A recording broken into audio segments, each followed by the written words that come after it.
قبرستان میں قدم رکھتے ہی ایک مہک نے استقبال کیا۔ یہ خوشبو سے پہلے کبھی نہیں سونگھی تھی اور نہ کبھی محسوس کی تھی۔ میں ہر جمعے کو صبح فجر کی نماز کے بعد اپنے والد صاحب کی قبر پر جاتا، فاتحہ خوانی کرتا اور وہاں سے ہی اپنی دکان پر چلا جاتا۔ ایک عرصہ ہو گیا تھا مگر آج میں نے قبرستان میں ایک نئی خوشبو محسوس کی جو مجھے بے چین کر رہی تھی۔ یہ خوشبو کسی طرح سے بھی دنیاوی خوشبو نہیں لگ رہی تھی۔ بہرحال میں والد صاحب کی قبر پر پہنچا تو ان سے چند فاصلے پر ہی ایک نئی قبر بنی تھی۔ تازہ پھول اور چادر سے اندازہ لگانا مشکل نہیں تھا کہ 2 یا 3 دن پہلے قبر بنی ہے۔ والد صاحب کی قبر سے فارغ ہو کر جاتے ہوئے اس قبر پر فاتحہ خوانی کے لیے رک گیا۔ فاتحہ خوانی کے دوران محسوس کیا کہ خوشبو اسی قبر سے آ رہی ہے۔ کنفرم کرنے کے لیے قبر کی مٹی مٹھی میں بھری تو ایک دم ٹھٹک گیا کہ قبر کی مٹی ٹھنڈی تھی، جیسے نم ہو، جبکہ مٹی بالکل خشک تھی اور کمال حد تک ٹھنڈی تھی۔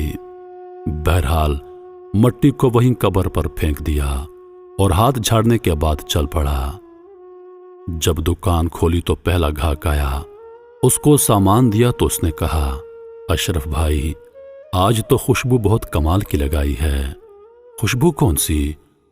اس نے کہا، اشرف بھائی خوشبو آپ لگاتے ہو اور پوچھتے ہم سے ہو کہ کون سی خوشبو؟ یہ کہتے ہوئے وہ چل پڑا۔ میں نے جب اپنے ہاتھ کو سونگھا تو وہی خوشبو میرے ہاتھ سے آ رہی تھی۔ تمام دن میں اس خوشبو کو محسوس کرتا رہا۔ ہاتھ دھونے کے باوجود میرا ہاتھ معطر رہا۔ اگلے دن ہفتے کے دن بھی نہ چاہتے ہوئے قبرستان کی طرف چلا گیا۔ والد صاحب کی قبر پر فاتحہ خوانی کے بعد اس قبر پر فاتحہ خوانی کی۔ کس کی قبر ہے؟ یہ کون ہے جو اس قدر نیک ہے، جس کی قبر ٹھنڈی اور خوشبودار ہے؟ ایسا کون سا عمل کر دیا، کتنا بڑا انعام پا لیا؟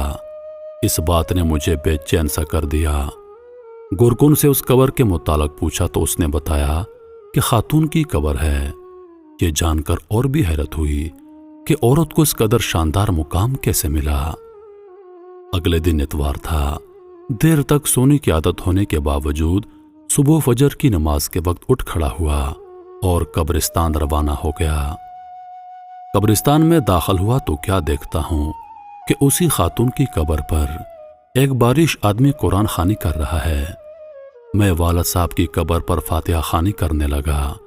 فاتحہ خوانی کے بعد میں نے اس آدمی کی طرف دیکھا جو اب دعا مانگ رہا تھا۔ جیسے ہی وہ دعا سے فارغ ہوا تو باہر کی جانب چل پڑا۔ اس کو جاتا دیکھ کر میں بھی اس کے پیچھے ہو لیا۔ جیسے ہی وہ گیٹ سے باہر نکلا میں نے آواز دی، سر بات سنیے۔ جی فرمائیے۔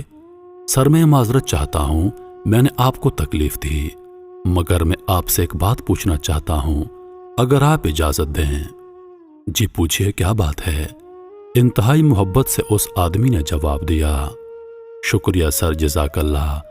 میں دراصل جاننا چاہ رہا تھا کہ یہ کن کی قبر ہے جہاں پر آپ قرآن خوانی کر رہے تھے؟ اگر آپ مناسب سمجھیں تو بتا دیجئے۔ یہ آپ کیوں پوچھ رہے ہیں؟ اس آدمی نے سوال کیا۔ دراصل اس قبر سے آنے والی خوشبو نے مجھے بے چین کر دیا ہے۔ ایسی خوشبو میں نے آج تک محسوس نہیں کی۔ مجھے یہ دنیاوی خوشبو نہیں لگتی۔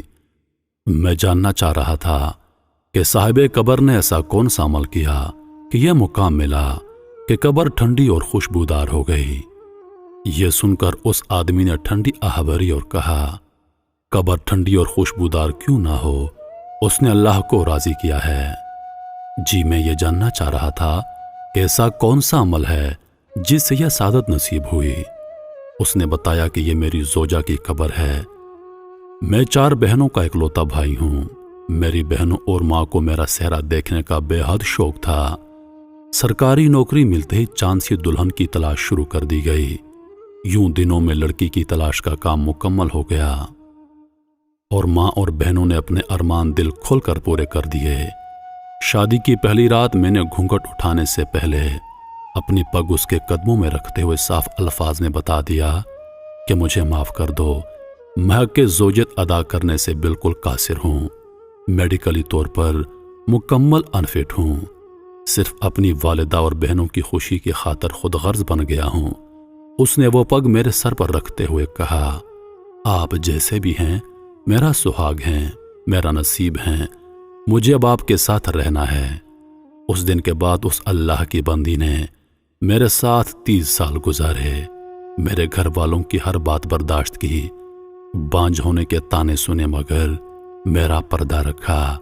اللہ کیسے اس کی قبر کو ٹھنڈا اور خوشبودار نہ کرے جس نے اتنی پاک باز زندگی گزاری ہو۔ اس آدمی کی تمام بات سن کر اس خاتون پر رشک آنے لگا جس نے دنیا میں صبر کیا اور اعلیٰ مقام حاصل کیا۔ آج کل کے دور میں کچھ بھی حاصل کرنا مشکل ہے کیا؟ عورت ذرا سی بیمار ہو جائے، مرد حلال حرام کی تمیز کیے بغیر اپنی خواہشات کی تکمیل کے لیے کچھ بھی کر گزرتے ہیں۔ تھوڑا سا فرق لگنے پر بیوی شوہر کو کھری کھری سنا دیتی ہے، شوہر بیمار ہو تو تعلق تک ختم کر دیتی ہے۔ معاشرہ ایسی مثالوں سے بھرا پڑا ہے۔ صبر کا دامن ہم نے چھوڑ دیا ہے۔ اللہ تعالی ہمیں دین کو سمجھنے اور اس پر عمل کرنے کی توفیق عطا فرمائے، آمین۔